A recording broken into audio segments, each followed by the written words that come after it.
물리적 빈곤과 정서적 빈곤 중 어떤 것이 더 어렵다 생각하시나요? 상황은 고통스럽지만 발전에 희망이 있는 경우와 상황은 나쁘지 않은데 정서적으로 처참하게 찢겨져 있는 것 중 어떤 것이 더 힘들다 생각하시나요? 단테의 신곡을 보면 지옥의 문 앞에 팻말이 하나 걸려 있습니다. 그 팻말에는 여기서부터는 어떠한 희망도 없다 적혀 있습니다.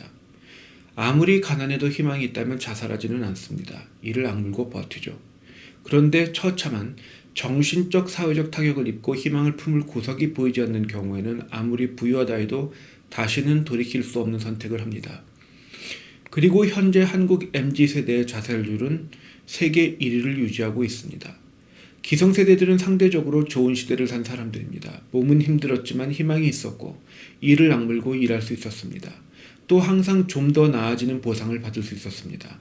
반면 MZ는 상대적으로 풍요롭게 자라날 수 있었지만 정서적으로는 사회적 불안정성만 거듭하고 있었습니다. 기성세대로부터 전해들은 IMF, 부모 세대의 반강제 명예퇴직, 거듭되는 전쟁, 미국의 부동산 쇼크, 중공의 부상, 정치적 대립, 사회적 비리, 환경운동, 4차 산업혁명, 인공지능, 로봇 메타버스, 그리고 바뀌는 교육정책 등이 여기에 속하죠.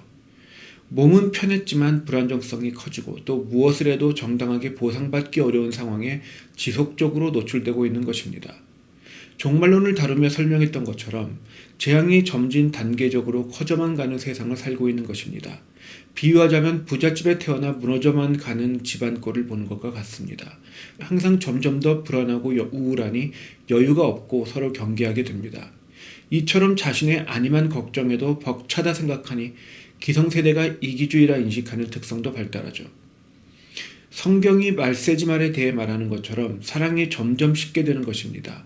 그에 더해 부모 세대의 실패는 선대의 교훈을 믿을 수 없다. 다시 말해 그들의 기준을 따라봤자 실패한다. 그들의 기준을 따를 필요가 없다 생각하게 만들었습니다. 동시에 헐리우드 문화 등 각종 매체는 이상적인 삶을 기대하게 만들었습니다. 남녀 평등은 고사하고 로맨스도 상상할 수 없었던 조선시대, 그 조선시대를 그리는 사극마저도 여성이 주도할 수 있는 로맨틱한 사회로 그리고 있습니다. 드라마는 아무것도 없는 여자에게 구애야 하는 헌신적인 재벌 2세들로 채워져 있습니다. 허구라는 것은 알죠. 그런데 꿈도 허구입니다. 그러니까 허구라는 것을 알면서도 꿈을 꾸게 됩니다. 이런 식으로 꿈꾸는 기준, 바라는 바가 왜곡되면 아예 비현실적인 것을 현실에서 바라게 됩니다. 종국에는 현실을 해석하는 시선 자체가 왜곡됩니다. 좋은 직장을 왜 그만두냐고요? 실제로는 안 좋거든요. 그런 직장에 충성했지만 명예퇴직을 당하고 퇴직금으로 치킨집을 시작했다 망한 부모들을 보았거든요. 그래서 직장이 마치 자신의 인생을 책임져 줄 것처럼 생각하지 않습니다. 그에 더해 대단하지도 않은 직장은 부조리의 비리, 악습으로 채워져 있습니다. 기성세대들끼리 그러면 또 그런가 보다 하겠지만 결국에는 부조리와 관행을 따를 것을 강요하며 선을 넘습니다. 그러니까 전통을 거부합니다. 기존의 사회적 관례에 문제가 있다는 지적은 항상 있었습니다. 따라서 관례를 거부한다는 측면에서는 MZ를 나쁘게만 볼 수 없습니다. 언제나 고쳐진다, 고쳐가고 있다 말하면서 고치지 않거나 아니면 고치는 폭이 계승되는 폭에 비해 현저히 적었던 것이 사실입니다. 그러니까 고친 것이 아니라 시대의 변화에 맞춰 최대한 지켜낼 궁리만 하고 있었던 것과 같습니다. 그러다 기회가 되면 강화했겠죠. 다시 말해 MZ처럼 하지 않으면 말로만 고친다 하면서 항상 그 모양 그 꼴로 살아갈 것이었습니다. 정시 출근과 퇴근이 특별한 것을 요구하는 것인가요? 회식에 참석하는 것은 업무의 연장으로 간주하면서 업무를 준비하는 것과 마무리하는 것은 업무의 연장이 아니며 따라서 출근 시간 전에 와서 업무를 준비하고 업무 시간 후에 퇴근을 준비해야 한다는 것은 무슨 논리인가요? 일을 하기 위해 모인 직장에서 개인의 사상을 강요하는 꼰대질은 정당한 행위인가요? 커피나 타서 취직한 것이 아니라는 것 또한 당연한 말 아닌가요? 장기적 전망이 없는 곳에서 밥 먹듯이 야근을 거듭하며 커피나 타고 있는 것이 정상이라는 말입니까? 이런 등등의 이유로 퇴사하면 지탄받는 것이 정상입니까?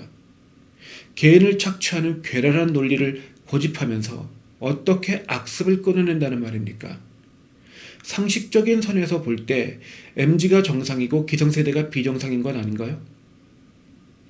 전부 잘못하고 있으니 잘못하지 않으려는 소수를 뒤를 탓하고 착취를 당연히 생각하는 사악한 집산주의 문화가 아니면 무엇입니까? MZ가 사회적 권위를 따르지 않는 것도 이해할 수 있습니다. 예를 들어 MZ세대가 검증해서 박사학위를 준 것도 아닌데 어디 다른 곳에서 뭔가 취득한 후 아무 상관도 없는 MZ에게 인정받으려는 것은 모순적입니다. 어딘가에서 학위나 직위를 받았다면 그 학위나 직위를 준 자들에게 인정받으면 됩니다. 다른 사람들에게 인정받고 싶다면 학위나 직위 그런 걸 내세우지 말고 자신의 학식, 자신의 실력을 증명하면 됩니다. 엄한 사람에게 존경을 내놓으라 하지 말고 사회적 권위를 직접 벌으라는 말입니다.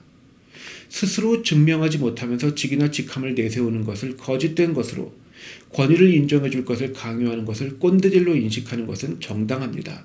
종합해보면 다른 민주사회에서는 당연한 퇴사의 사유들이 한국 사회에서는 별난 것이 되고 있음을 알 수 있습니다. 따라서 이 부분에 있어서는 MZ가 비난받을 이유가 전혀 없습니다. 5천만이 아니라 5천억에 달려들어도 틀린 것은 틀린 것입니다. 상식적인 것을 이렇게까지 해야 이슈라도 되는 한국의 현실이 부끄러운 거죠. 직장은 누군가를 섬겨주려고 가는 것도 아니고 누군가를 육성해주는 것도 아닙니다. 사람 사귀러 가는 것도 회식하러 가는 것도 아닙니다.